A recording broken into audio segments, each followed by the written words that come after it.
When you hear the name Tyrannosaurus Rex, what's the first image that crashes into your mind? For the vast majority of us, it's a colossal, earth-shaking monster, a 40-foot-long, 9-ton behemoth, whose every footstep sends ripples through a water glass. We picture a creature so massive, so overwhelmingly powerful, that its movements are inevitably slow, heavy, and deliberate. A lumbering giant, the undisputed slow-motion king of the Cretaceous.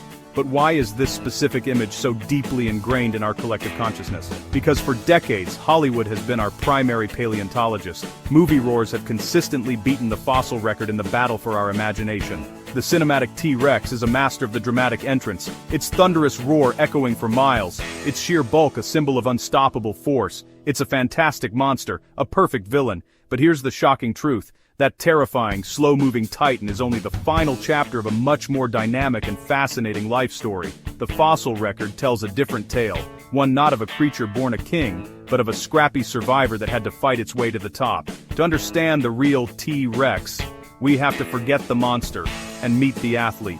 It's time to rewind the clock, past the epic final act, and meet the real hatchling hustle. The journey to uncover this hidden life begins where all paleontological stories do, with the bones. For a long time, smaller tyrannosaur fossils were a source of intense debate. Were they a separate, smaller species, a so-called pygmy tyrant, or were they something else entirely? The breakthrough came not from finding a new species, but from looking at existing fossils in a revolutionary new way. Scientists, using a technique called paleohistology, began slicing impossibly thin sections from T-Rex fossils and examining them under powerful microscopes. What they discovered was astonishing. Inside the very structure of the bone, they found growth rings, almost identical to the rings you'd find in a tree trunk. These lines, known as lines of arrested growth, or lags, mark periods where the animal's growth slowed down, likely during seasonal dry spells when food was less abundant.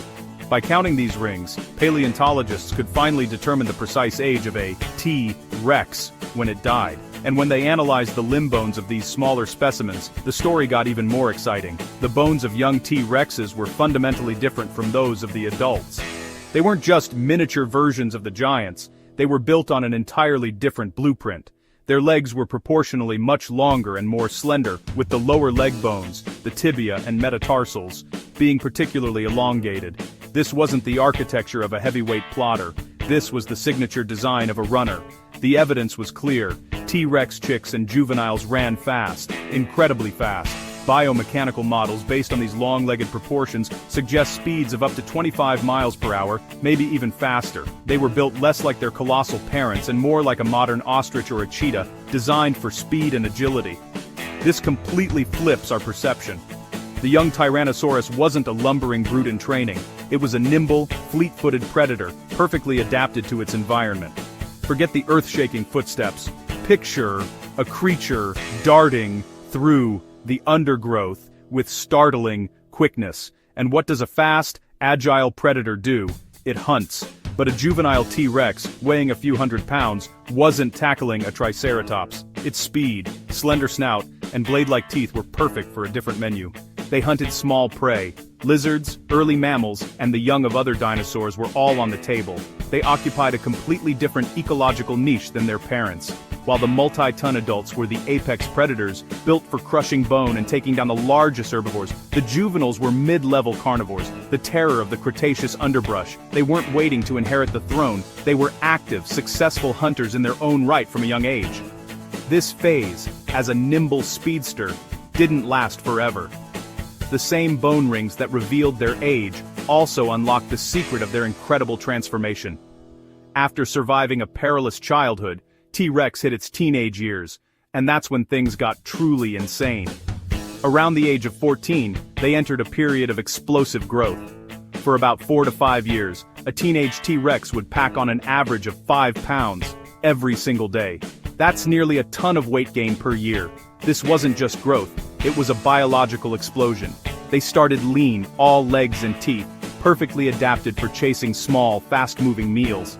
This awkward teenage phase was a critical transition. Their bodies were undergoing a radical metamorphosis, shifting from a sprinter's build to a powerhouse's frame. Their legs became shorter and more robust relative to their body size, their skull deepened and widened, and their teeth thickened from blades into the infamous bone-crushing killer bananas we know so well.